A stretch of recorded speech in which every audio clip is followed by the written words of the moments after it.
से मिलकर इंसानों को अपना गुलाम बना लिया और खुद को भगवान बताने लगे थे। इस मैसेज के साथ सीन कट होता है और डेमन किंग के सेनापति को दिखाते हैं जो अपने शेर पर सवार होकर अपनी सेना के साथ जावा नाम के गांव में आता है। वो सरपंच से पूछता है, इस महीने तुम्हारे गांव से एक भी लड़की बलि चढ़ने क्यों नहीं आई? सरपंच कह देता है कि तुम लोग भगवान नहीं बुरी शक्ति हो, क्योंकि भगवान कभी किसी की बलि नहीं मांगते। तुम हमें धोखा नहीं दे सकते। आज से हमारे गांव की एक भी लड़की बलि नहीं चढ़ेगी। इससे सेनापति गुस्सा होकर सरपंच को और गांव के सारे लोगों को बेरहमी से मार डालता है। अब जिंगा नाम के दूसरे गांव को दिखाते हैं जहां एक खूबसूरत लड़की की बलि की तैयारी चल रही है। वे लड़की को समझाते हैं कि घबराओ मत, तुम भगवान के लिए बलि चढ़ रही हो। हमारे गाँव की भली के लिए अपनी जान देकर तुम अमर हो जाते हैं। फिर दोनों भाई चर्चा करते हैं कि ऐसा ही चलता रहा तो गांव में एक भी लड़की नहीं बचेगी। कल को अपने घर की बेटी को भी तो खोना पड़ेगा, इसलिए डेमंस को जल्द से जल्द मिटा देना ही बढ़िया होगा। तभी सेनापति का असिस्टेंट जिसका नाम ज्यू है वो दोनों भाइयों को चेतावनी देती है कि अब जो महीने में एक बार एक लड़की भेज रहे हो वो काफी नहीं है, अगले महीने से 2 लड़कियां भेजनी होंगी। और इस गाँव में अगर कोई बच्चा पैदा हो जिसके माथे पे आग का चिन्ह हो तो तुरंत उसे हमारे हवाले कर देना, वरना हमारे सेनापति इस गाँव को मिटा देंगे। ये कहकर वो अपने डांसर्स के साथ गायब हो जाती है। 18 साल बाद इसी जिंगा गांव को दिखाते हैं। एक जवान लड़का पूरे गांव को आवाज देता है कि मुझे एक जरूरी बात बतानी है। यही है कहानी का हीरो होई ही, और ये सरपंच का बेटा है। वो चिल्लाता है कि कल रात मैंने एक बुरी शक्ति को देखा, वो मेरी बकरी को ही खा गई। हमें गाँव खाली करके कहीं और चले जाना चाहिए। पर गाँव वाले उसे डांटते हैं कि सरपंच के बेटे हो तो क्या कुछ भी बकवास करोगे, हमारा और कोई काम धाम नहीं है क्या? ये कहकर सभी अपने काम में लग जाते हैं। सरपंच भी ये सब कुछ देख रहा होता है। इतने में होली की बहन भी उसको चिढ़ाती है कि कल रात कोई सपना देखा होगा तुमने। पर होली उसे भी समझाता है कि कल एक काला धुआं हमारे घर के पास आया था और देखते देखते वो मेरी बकरी को खा गया। इतने में सरपंच उसे शिकार करने के लिए भेज देता है, क्योंकि वो घर बैठे बैठे मुफ्त की रोटी तोड़ रहा था। होली धनुष बाण लेकर जंगल की ओर दफा हो जाता है।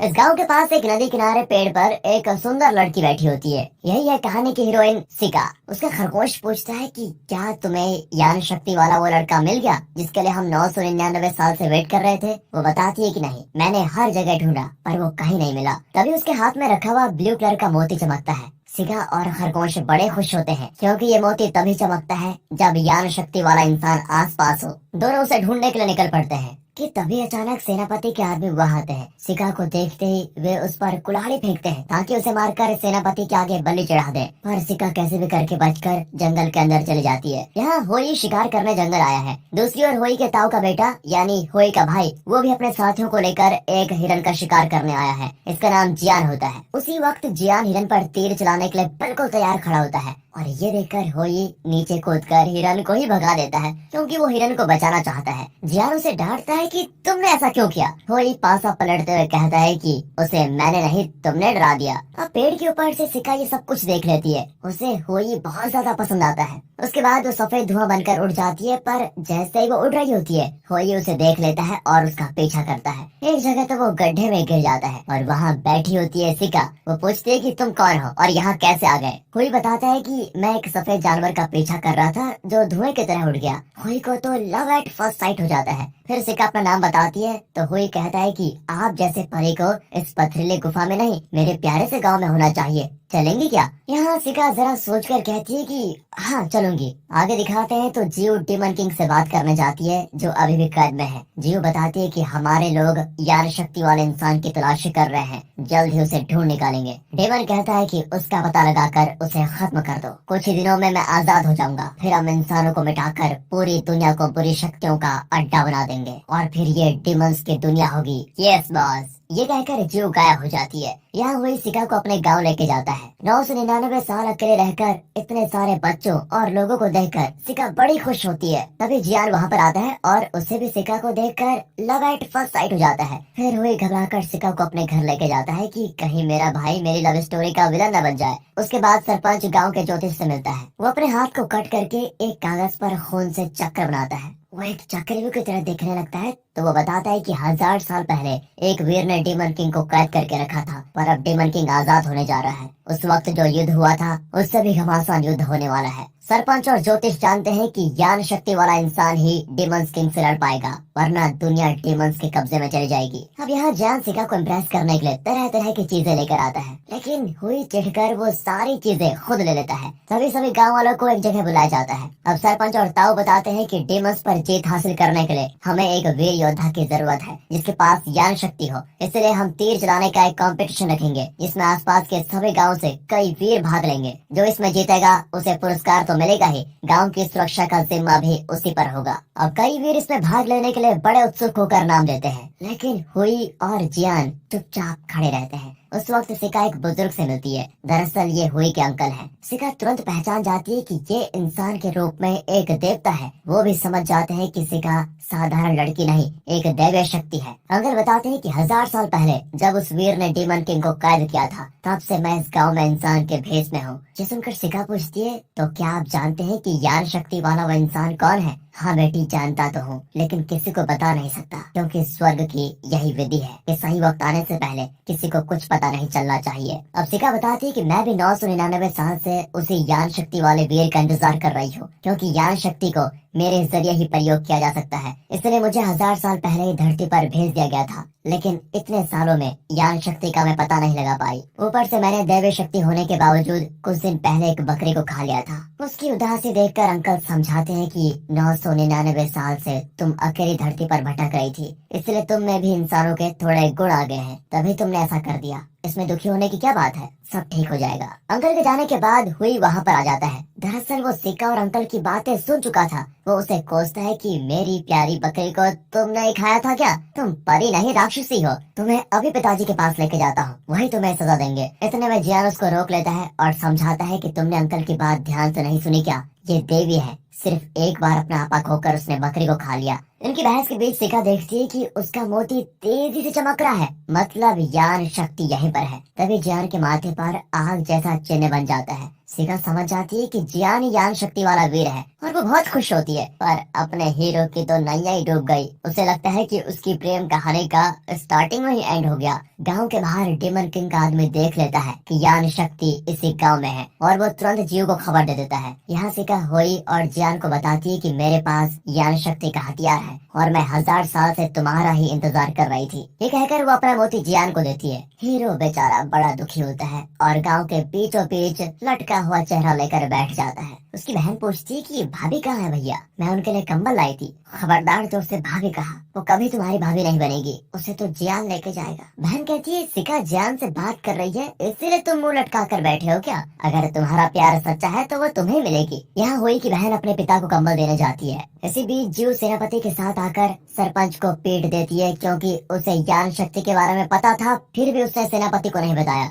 तभी हुई की बहन अंदर आती है। सेनापति उसे पकड़कर काट खाने लगता है। अपनी बेटी की हालत को देखकर सरपंच से रहा नहीं जाता और वो जीव पर अटैक कर देता है, लेकिन वो बड़ी आसानी से सरपंच को मार गिराती है। अब हुई उनसे लड़ने आता है, लेकिन जियान उसका मुंह बंद करके उसे नदी किनारे लेके जाता है। हुई आक्रोश में चिल्लाने लग जाता है। जियान कहता है वो मेरी भी बहन है और तुम्हारे पिताजी मेरे भी पिता हैं। मैं सेनापति और जीव से जरूर बदला लूंगा, तुम यहीं रुको। ये कहकर वो और सिका गांव वालों को समझाने जाते हैं कि जीव और सेनापति असल में भगवान नहीं बल्कि डिमंस हैं। यहाँ उनके जाने के बाद सेनापति हुई को खत्म करने की कोशिश करता है, लेकिन तभी सरपंच उससे भिड़ जाते हैं। लगता है जीव के हमले से वो मरे नहीं थे। वो हुई को वहाँ से भाग जाने को कहते हैं और बताते हैं कि अब तुम ही सारे गांव की रक्षा कर सकते हो बेटा। इस पर सेनापति गुस्से में सरपंच के शरीर के अंदर अपना हाथ घुसाकर घिनौने तरीके से उसे मार डालता है। जियान अपने पिता से कहता है कि हमें अभी लोगों को बताना होगा कि जीव और सेनापति डेमंस किंग की कठपुतलियां हैं, वे बुरी शक्तियां हैं, ना कि भगवान।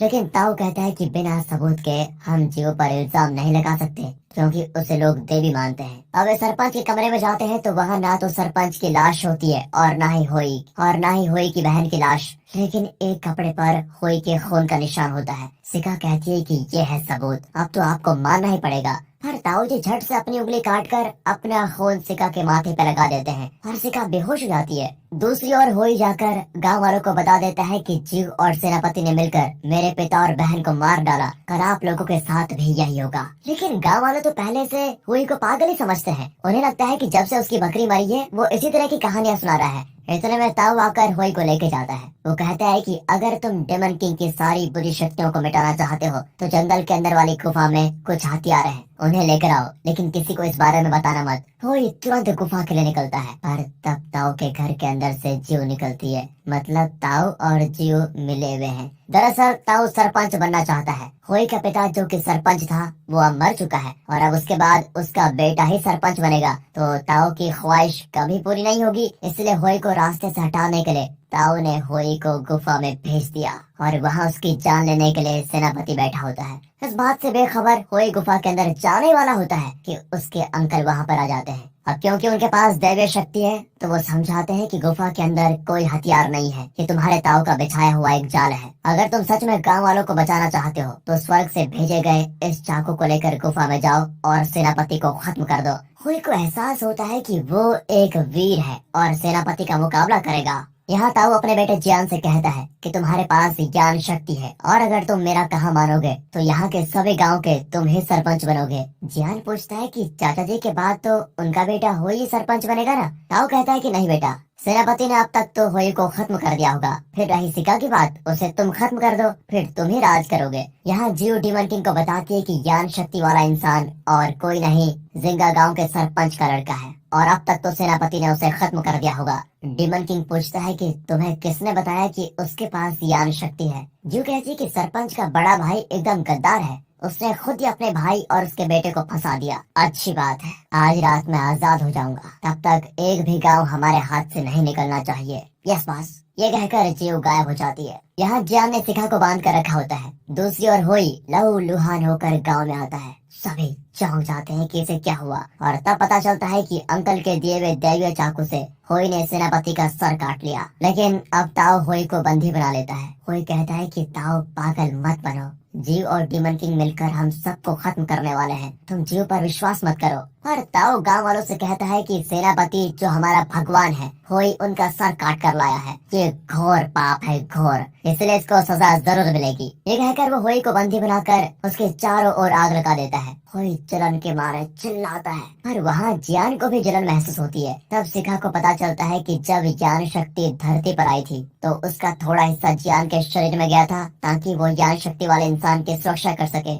मतलब ज्ञान शक्ति वाला वो इंसान हुई है। अब जियान समझ जाता है कि उसे स्वर्ग से ये शक्ति मिली है और वो लोगों की मदद करने की बजाय अपने पिता के साथ मिलकर विनाशकारी चीजों का साथ दे रहा है। वो सुधर जाता है और होई को बचाने के लिए वो शिखा को भी खोल देता है। इतने में जीव वहाँ पर आ जाती है और जियान उससे लड़ने के लिए बिल्कुल तैयार होता है। ताऊ उसे रोकता है तो जियान कहता है कि दुष्ट शक्ति का साथ देकर यहाँ का राजा बनने से तो यही अच्छा होगा कि मैं लोगों की भलाई के लिए लड़कर मर जाऊं। ये कहकर वो जीव और बाकी टीमर्स पर हमला करने लगता है, पर वो लोग गांव वालों पर हमला कर देते हैं। इसी बीच वो होई को छुड़ा देता है, पर जीव अपनी मंत्र शक्ति से जियान को जला डालती है और वो वहीं मर जाता है। इसी वजह से उसके अंदर की थोड़ी ज्ञान शक्ति भी होई के अंदर आ जाती है, यानी कि अब पूरी शक्ति होई के शरीर में ही होती है और वो भगवान की तरह बुरी शक्ति वाले जीव से लड़ता है जो कि एक डेमन स्नेक का रूप लेकर उस पर हर तरफ से हमला करती है। होई हर बार कैसे भी करके उससे बच जाता है। तभी होई को अपने अंकल की बात याद आती है कि 1000 साल पहले जिस वीर ने डेमन किंग को कैद किया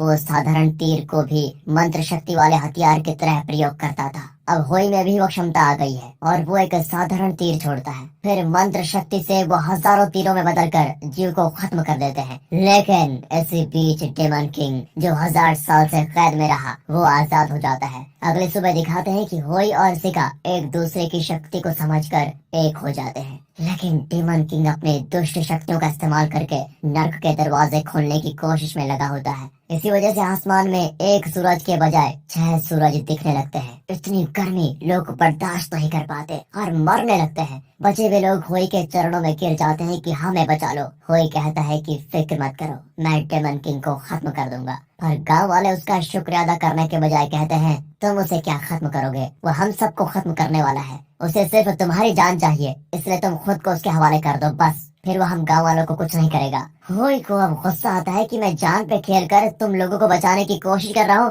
पर तुम लोग इतने मतलब ही निकले। मेरी बलि चढ़ाकर खुद जिंदा रहना चाहते हो। फिर होई और सिका डेमन किंग से मुकाबला करना चाहते हैं। सिका अपने शरीर की शक्ति एक मांत्रिक धनुष बनाकर होई को देती है। फिर वो डेमन किंग पर तीर चलाने जाता है कि उसे अपने पिता, भाई और बहन की मौत याद आती है। उसके अंदर बदले की आग जलने लग जाती है। इस वजह से उसकी शक्ति ठीक दिशा में नहीं जाती और उसका तीर उसी पर हमला कर देता है। अब सिका समझाती है कि ये स्वर्ग से भेजा हुआ धनुष है। इसका इस्तेमाल करते वक्त तुम्हारे अंदर बदले की भावना बिल्कुल भी नहीं होनी चाहिए, वरना इसकी शक्ति काम नहीं करेगी। इतने में डेमन किंग बहुत पास आ जाता है। सिका उस पर हमला करने जाती है, लेकिन वो सिका को मार डालता है। इसी बीच अपने बेटे के खून का बदला लेने के लिए ताओ गांव वालों के साथ मिलकर डेमन किंग को खत्म करने आता है। पर डेमन किंग डरने वाला थोड़ी ना था। वो नाग के दरवाजे खोलने लगता है और कई दुष्ट आत्माएं गांव वालों को काट खा जाती हैं। अपने लोगों की ये दशा देखने के बाद होई फैसला करता है कि अब वो बदला लेने का ख्याल मन से निकालेगा और सिर्फ लोगों की भलाई के लिए ही ये लड़ाई करेगा। उसके मन में ये बदलाव आते ही उसका धनुष चमकने लगता है और अब वो एक भगवान बन चुका है। फिर वो डेमन किंग पर निशाना लगाकर तीर छोड़ता है और डेमन किंग वही भस्म। उसके साथ ही नर्क से आई हुई सारी दुष्ट आत्माएं भी मिट जाती हैं। पर होई आसमान की ओर कई तीर छोड़ता है, जिससे 5 सूरज मिट जाते हैं, सिर्फ एक बचता है। लोग उसके बाद होई को भगवान कहकर उसकी जय जयकार करते हैं। पर होई सिका के मरने से बहुत उदास होता है। तभी स्वर्ग से एक आवाज आती है, तुमने जिंगा गांव वालों की जान बचाई, इसके बदले हम तुम्हें एक वर देते हैं। तुम ये दैवीय मोती सिका को दोगे तो उसका पुनर्जन्म हो जाएगा। उस जन्म में तुम दोनों धरती पर फिर मिलोगे और साथ ही मिलकर दुनिया में बचे कुछ और डिमंस को खत्म कर दोगे। कोई भी सिका को मोती देता है तो उसकी आत्मा स्वर्ग चली जाती है। अब होई खुशी खुशी उसके जन्म का इंतजार करता है, कब सिका धरती पर जन्म लेगी। उसकी इसी खुशी के साथ ये मूवी यहाँ पर खत्म होती है।